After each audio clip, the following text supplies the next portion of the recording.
We have humanized God and deified man to the extent that we think nothing of judging, even mocking the Almighty. We flippantly take his name in vain. Christ's sake. His grandpa? Christ. You're my kid. For his kid. Jesus Christ. I mean, Jesus Christ. No dollar is your sin. I bet your soul to hell. Pray that Satan you will forgive. Once you're gone and fell.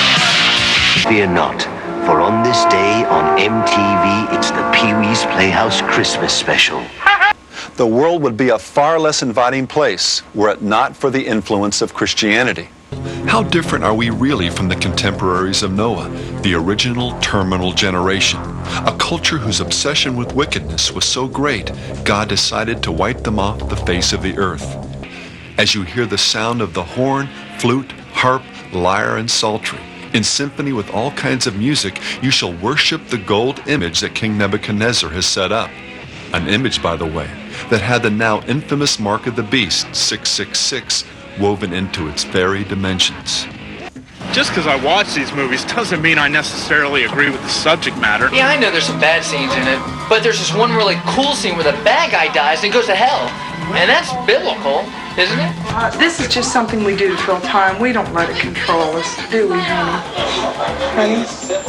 It's therefore important that Christians keep in mind that when they buy a movie ticket, their money, or more properly the money over which God has given them stewardship, is sending a powerful message that the entertainment industry hears loud and clear.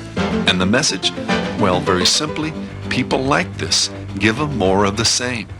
Unfortunately, few films today even remotely meet the standards of Philippians 4:8.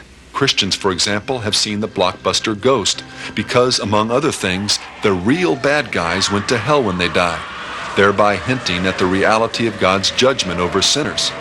What they were apparently willing to overlook, however, were the film's much more obvious messages, that channeling spirits is cool, extramarital sex is fine, and that a fornicating, blaspheming pagan can go to heaven without true repentance.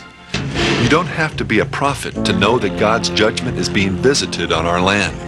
Economically, biologically, environmentally, politically, morally, and socially, this nation is staggering like a drunken man in his own vomit. And we, most likely, haven't seen anything yet.